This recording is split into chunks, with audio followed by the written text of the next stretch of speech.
स्वास्थ्य सबसे बड़ी संपत्ति होती है। नमस्कार, मैं आंचल लोखंडे और आप देख रहे हैं महान्यूज 7 का हेलो डॉक्टर, ये विशेष प्रोग्राम। और आज हमारे साथ है doctor Suryakant Dwivedi, MS general surgery शल्य FILS और आरोग्यम क्लिनिक और पाइल्स रिलीफ सेंटर के डायरेक्टर। नमस्ते सर, आपका स्वागत है बहुत। सबसे पहला मेरा ये सवाल होगा कि पाइल्स जो बीमारी है वो कितने लोगों में होती है, मतलब जैसे 10 में से कुछ लोगों में या 40 में से कुछ लोगों में जनरल हो गया है, तो ये मेरा पहला सवाल होगा। पाइल्स का अभी जो सेंसस है, डाटा है, वो तो ऐसा है कि अभी हर तीसरे व्यक्ति को कभी ना कभी पाइल्स की समस्या से गुजरना पड़ता है। पाइल्स की समस्या मतलब इन जनरल जिसको हम पाइल्स बोलते हैं, उसमें बहुत सारी डिजीजेस हैं। एनोरेक्टल डिजीज हम बोल सकते हैं। पाइल्स हो गया, फिशर है, फिस्टुला है, पाइलोनेडल साइनस, उसमें बहुत सारे पेशेंट कवर कर देते हैं। और वहाँ पे मस्से, वार्ड्स, जलन, छाले, ऐसे बहुत सारी बीमारियां हैं। तो इन सभी में से कभी ना कभी अपने जीवन काल में एक आधी बार उन्हें ऐसी तकलीफ हो सकती है। तो ऐसे हम अगर ऐसा बोलते हैं कि 100 लोगों में कितने लोग ऐसे मिल जाएंगे, तो 100 लोग में ऐसे आपको 50 से 70 लोग ऐसे मिल सकते हैं कि जिन्हें कभी ना कभी कोई समस्या हुई है। बहुत सारे तो नॉर्मली ठीक भी हो जाते हैं, 1 दिन 2 दिन हुआ तकलीफ और ठीक भी हो गए। और कुछ लोग होते हैं इसमें से जो मेडिसिनल की तरफ जाते हैं, मेडिसिन लेते हैं, दवाइयों से ठीक हो जाते हैं। जो दवाइयों से ठीक नहीं होते फिर उन्हें लास्ट में सर्जिकली जाना पड़ता है। तो ऐसे अप्रॉक्सीमेट हम बोल सकते हैं कि 60 to 70% लोगों को ऐसी समस्या कभी ना कभी हो सकती है। क्या अभी की जो लाइफस्टाइल है, जीवन शैली है, उसकी वजह से इसका प्रमाण बढ़ा है, या फिर ये गुदरोग की बीमारी है तो कुछ लोग छुपाते थे तो कुछ लोग अभी सामने आ रहे हैं, क्या है? कैसा है ये अभी किन कारणों से होता है? एक तो हम ऐसा बोल सकते हैं कि इसमें कुछ जेनेटिक रीजन भी होते हैं, जैसे माँ बाप को है या अपने उनके एंसेस्टर में किसी को है तकलीफ, तो वहाँ से आ सकता है। और दूसरा आपकी लाइफ स्टाइल कैसी है उसके ऊपर डिपेंड करता है। और ये एक लाइफ स्टाइल डिजीज़ है, ऐसा बोल सकते हैं इसे।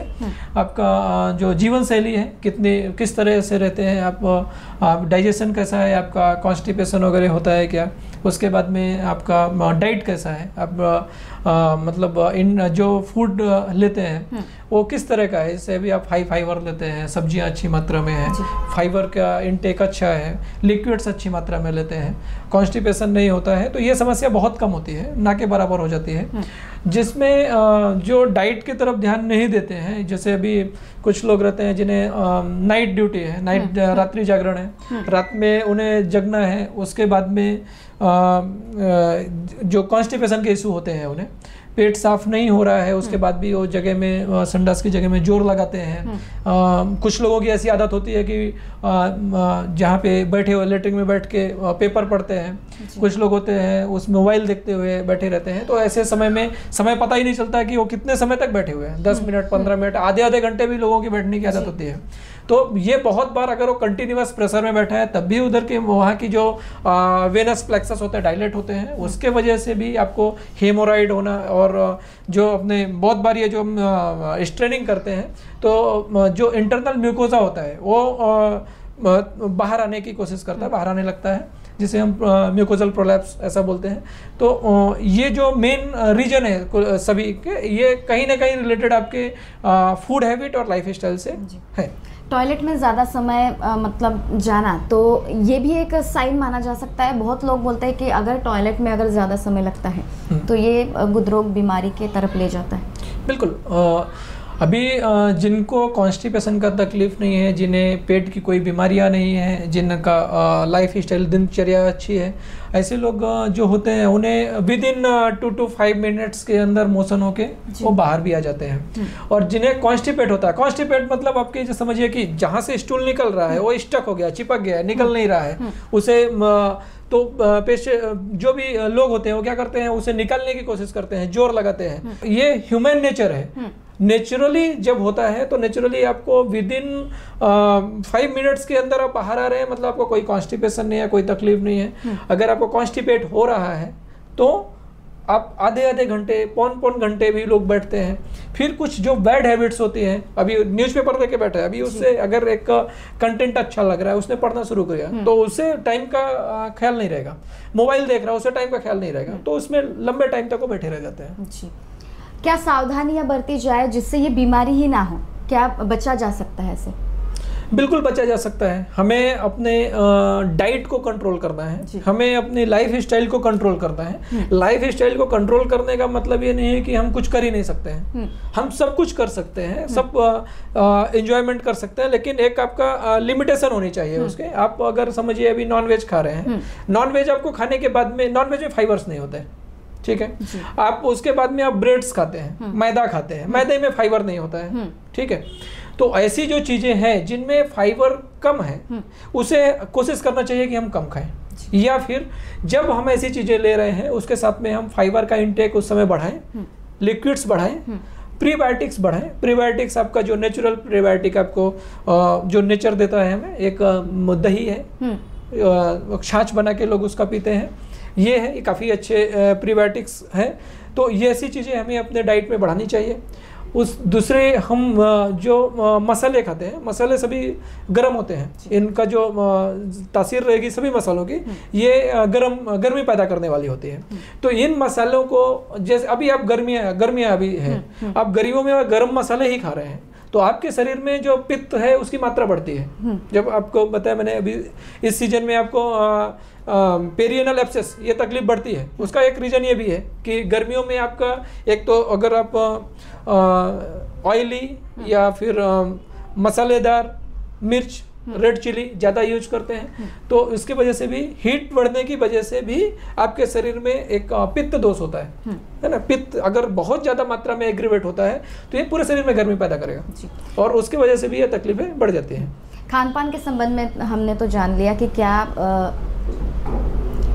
क्या सावधानियां लेनी चाहिए, क्या खान पान करना चाहिए इस बीमारी से बचने के लिए, लेकिन पानी की क्या भूमिका होती है इस बीमारी में? पूरी पानी का जो बेसिकली काम है, पानी सभी जो आपके शरीर की गंदगी है है ना, कॉमन लैंग्वेज में बोलूँ तो जो शरीर की गंदगी है उसको निकालने का काम पानी ही करता है।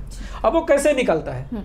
तो एक तो आपको यूरिन होगी, उससे टॉक्सिन्स निकलते हैं, पसीना निकलेगा शरीर से, उससे टॉक्सिन्स निकलेंगे, स्टूल होगा, उससे टॉक्सिन्स निकलेंगे। इन सभी चीज़ों से आपको जो अभी टॉक्सिन्स निकलना है, तो समझिए एक लिक्विड है या कोई कचरा पड़ा हुआ है, हमें उसे बाहर निकालना है, उसके लिए हमें फ्लश करना होता है। तो फ्लश होगा कैसे? शरीर से कैसे टॉक्सिन्स निकलेगा? आपके अगर हम जैसे अभी आपने अब खाना खाया तो सॉलिड फूड ही खाते हैं, सॉलिड के साथ में आप जैसे अभी दाल खाएंगे, ये लिक्विड है, रसेदार सब्जियां खाएंगे, ये लिक्विड है, ये भी एक पानी का प्रकार है जो लिक्विड मात्रा में जा रहा है। तो ये जब पेट में आपके जाता है तो आप पेस्ट करके उसको डालते हैं, पेस्ट करने के बाद में वहाँ से आपके जो इंटेस्टाइन है, इंटेस्टाइन में जाने के बाद में ये जो उसके न्यूट्रिएंट्स होते हैं, यानी हमें खाना हम खाते हैं और शरीर से ब्लड निकलता है, तो ये खाना खाने से लेके शरीर में ब्लड बनने तक की जो प्रक्रिया है, ये पूरा जो अपना जीआई सिस्टम होता है, ये उसको एब्जॉर्ब करके रस बना के और फिर पूरे प्रोसेस होती है और ब्लड बनता है। तो जब हम पानी की मात्रा अच्छी रहेगी, हमने खाना खा लिया, खाना पच गया, पचने के बाद में उसे नीचे जाना है, नीचे जाने के लिए आपको कुछ तो ऐसा चाहिए जो ऊपर से आए और जितना तेजी से उसे नीचे की तरफ फ्लश कर दे, वो काम पानी करता है। दूसरा, आपके जो वेस्टेज निकलते हैं किडनी से, तो किडनी में भी अगर पानी की मात्रा ज़्यादा है तो आपके टॉक्सिन्स कभी भी शरीर में कम होंगे, टॉक्सिन्स निकल जाएंगे। अदरवाइज अभी जैसे पेशेंट्स आते हैं किडनी स्टोन के, ये पानी जिनका इंटेक कम रहेगा। दूसरा, अब जो पानी कम लेते हैं इनके यूरिन हमेशा डार्क रहती है, उसके बाद में स्मेल ज़्यादा रहेगी, यूरिन में अमोनिया की गंध ज़्यादा आएगी। तो ये हमें ये भी इंडिकेट करता है कि मेरे शरीर में पानी का मात्रा कम हो गई है। ऐसी बहुत सारी चीज़ें हैं, आपका फेस ड्राई होने लगेगा, लिप्स ड्राई हो जाते हैं, तो इसमें भी पता चलता है कि हमारे शरीर में पानी की मात्रा कम है। तो नेचुरली पानी कितना रोल करता है? पानी तो नियम ऐसा है कि जब आपको प्यास लगती है तब आप पानी लीजिए जी। एक स्वस्थ आदमी कितना लीटर मतलब पानी पीना चाहिए, और एक पाइल्स से पीड़ित या फिर गुदरोग से पीड़ित जो आदमी है उसने कितना पानी पीना चाहिए? ऐसा कहीं ऐसा कोई नियम नहीं है कि इस इंसान ने 2 लीटर पानी पीना चाहिए, इस इंसान ने 4 लीटर पानी पीना चाहिए। आपको प्यास जब लगती है तब आप पानी लीजिए, ठीक है। आपको जितनी प्यास लगती है उतना पानी लीजिए, जितना आपको जब लगता है कि डिहाइड्रेशन हो रहा है तब आप पानी ले सकते हैं। ऐसी कोई भी तकलीफ है, मतलब जितना आप नेचुरली जो करेंगे वो बेटर है। क्या लक्षण है इस बीमारी के? अभी जैसे पाइल्स की डिजीज़ है, इसमें आपको हर डिजीज़ के हिसाब से लक्षण मिलते हैं। तो जो कॉमन मिलता है आपको, अभी जगह में चीरे पड़ना, दर्द होना, ब्लीडिंग होना, पस आना, वहाँ पे कुछ कड़कनेस फील होना, ये सभी लक्षण आपको, अगर ऐसे कोई भी लक्षण दिखते हैं तो आपको एनोरेक्टल डॉक्टर्स के पास में जाके चेकअप कराना चाहिए। इलाज किस प्रकार का है? इलाज तो बहुत तरीके का होता है। अभी दवाइयाँ हैं, मेडिसिन का ट्रीटमेंट होता है, एक आपका लेजर ट्रीटमेंट होता है, उसके बाद में क्षारसूत्र ट्रीटमेंट होता है, ऑपरेशन होता है, क्षारकर्म ट्रीटमेंट होता है। तो ऐसे मल्टीपल ट्रीटमेंट्स हैं जिसके द्वारा हम उसे ट्रीट कर सकते हैं। डॉक्टर, कई लोग कंफ्यूज होते हैं और कई लोगों की ये भ्रांति है कि किसी भी प्रकार का इलाज करे, शस्त्रक्रिया करे, कुछ भी करे, लेकिन ये बीमारी ठीक नहीं होती। तो आप क्या बताएंगे, क्या ये बीमारी पूरी ख़त्म हो सकती है? जी बिल्कुल, ये भ्रांति लोगों की है कि ये फिर से हो जाएगा या फिर से तकलीफ देगा। तो ऐसी कंडीशन में आपको जब बीमारी कम है, बीमारी ज़्यादा बढ़ी नहीं है, उस समय तो आप आराम से इसे दवाइयों से ठीक कर सकते हैं। बीमारी अगर थोड़ा बढ़ गई है या फिर ऐसी सर्जिकल कंडीशन है तो उस समय आप किसी भी सर्जन के पास में जाके, जो एनोरेक्टल में ट्रीटमेंट करते हैं, उनके पास में जाके दिखा सकते हैं। और इसमें जब हम बोलते हैं कि ये ठीक नहीं होगा, क्या ऐसी कोई बीमारी नहीं जो ठीक नहीं होती है, ठीक सब होती हैं बीमारियां। उसमें दूसरा क्वेश्चन आता है कि ये फिर से रिकर होती है क्या? तो रिकर होने के लिए 100% में आपको जो रिकरेंस रेट है वो आपका कितना है? 5 to 7% रिकरेंस रेट है। तो 100 लोगों में से 94 लोग पूरी तरह से भी ठीक हो रहे हैं और जिन्हें दोबारा नहीं भी हो रहा है। और ऐसे कुछ लोग हैं जो डाइट फॉलो नहीं करते हैं या फिर उनका शेड्यूल अच्छा नहीं है, लाइफ स्टाइल अच्छी नहीं है, तो कभी कभार ये बीमारी रिकर हो सकती है। अगर रिकर होती है तो कंपलसरी नहीं कि फिर से ऑपरेशन होगा। अगर आप समय रहते डॉक्टर को दिखाते हैं तो ऐसी बहुत सारी मेडिसिन है जो सिर्फ दवाइयों से या फिर आपके डाइट से ही उसे इम्प्रूव कर सकते हैं या ठीक कर सकते हैं। कहा जा सकता है कि जड़ से इलाज हो सकता है? जी बिल्कुल। किस प्रकार से किया जा सकता है? अभी आपको मैंने बताया, जितने भी तरीके हैं ये सब उसी के लिए हैं। और अगर सभी से नहीं सुधरता है तो लास्ट में लेजर सर्जरी है, ऑपरेशन, उससे तो हम समूल उसे नष्ट कर सकते हैं। क्या मैसेज देना चाहेंगे दर्शकों को और क्या सावधानियां बरतने के लिए कहेंगे?